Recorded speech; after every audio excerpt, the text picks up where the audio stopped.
If you want to develop your spiritual gifts, these are the 16 stages you must go through first. For many people, including myself, we may not have always believed in spiritual abilities, and it took some sort of experience or an awakening to make us a believer. Either way, stage 1 is where you believe that you have the possibility of working with some sort of psychic or intuitive abilities. Stage 2 is where you have a desire to use your abilities. There's all kinds of people out there that believe they have some sort of spiritual gifts, but for whatever reason, they have no desire to use them. And having worked in this space for a while, there's usually 2 reasons why somebody doesn't have a desire to use their abilities.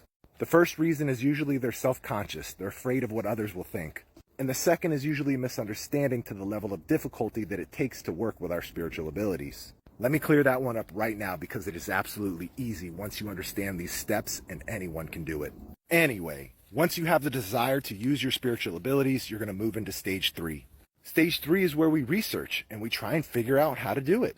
We read books and watch videos trying to uncover any kind of special techniques or understanding of how this is actually possible. Once we've exhausted our resources here in stage 3 and are frustrated with the results, then we move into stage 4. Stage 4 is where you pick the spiritual teacher that resonates the most with you and you go and take their course. Here's where you're going to really deepen your understanding and start to gain a little control over your spiritual abilities. But you're still confused, you have little to no control over your abilities, and things just seem to be happening randomly. You'll eventually land in a place where you're mediocre at best and you feel like something is still missing. Stage 5. This is where you actually start practicing with other people. You start giving your friends and family practice readings and you notice that sometimes you're on and sometimes you're off. And the times that you're on, you're really on. You're on fire. You're nailing everything. And when you're off, you're really off. It's terrible. Nothing resonates. This is the stage where you bounce around from building confidence to bruising your ego. You stay here until you're so frustrated you move into stage 6. This is where you take even more expensive courses, work with more expensive gurus. All the while you keep practicing, but nothing really improves. Then when you go to your mentor and you go to your gurus, what do they tell you? You need to meditate more. What a load of BS, but I see so many people that buy it and get stuck here. And they stay stuck here, thinking that they're doing something wrong or not meditating good enough. For those of you that have the courage to push back on your spiritual teachers and say, no, what you're teaching me does not work, you're going to move into stage 7. Stage 7 is where you throw away everything that you've learned because it hasn't worked for you yet. You no longer practice with your spiritual gifts, you incorporate them into your daily life. This is where you move through your entire day feeling and reading energy. And because you've incorporated this into everything that you do, you start to have some really amazing experiences. This is where you have the shocking realization that this stuff is way easier than anyone has ever led you to believe.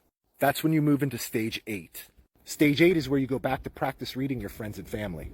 And this time you're going to notice because of the simplicity, you've gotten so much better.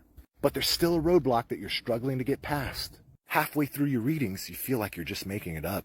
You stay here until you realize feeling like you're making it up is just part of the process. Then you're going to move into stage 9. Stage 9 is where you get comfortable feeling like you're just making it up and you develop the skills to push forward even though you feel that way. This is where you realize that the feeling of just making it up comes right before that undeniable experience. Now you go into stage 10. Stage 10 is where you've overcome your impostor syndrome.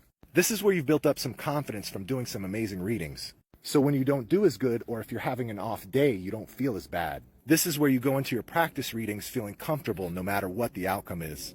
You feel the same whether you nail it or bomb it. Now you move into stage 11. Stage 11 is where you analyze your experiences in past practice readings. You're looking at what went on when you did so well versus what happened when you didn't do good.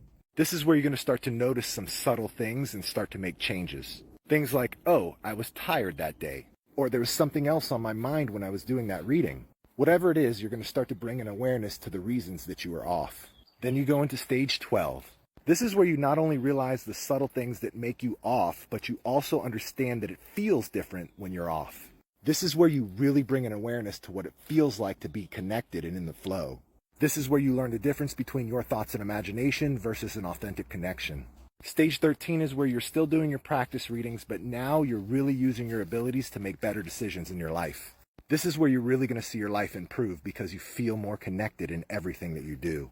Then you're going to go into stage 14. This is where you absolutely 100% know what it feels like to be connected. There is no confusion. This stage is where you master listening to that versus the emotional attachment to the answer that you really want. After you mastered that, now you're going to move to stage 15. Stage 15 is where you're rock solid in your abilities. You're fully tuned in. You're effortlessly communicating with spirits and spirit guides using your intuition and reading psychic energy. And that's going to lead you to the final stage, stage 16. This is where you realize you would have never gotten here if you didn't push through that feeling of just making it up and kept practicing. What stage are you stuck in?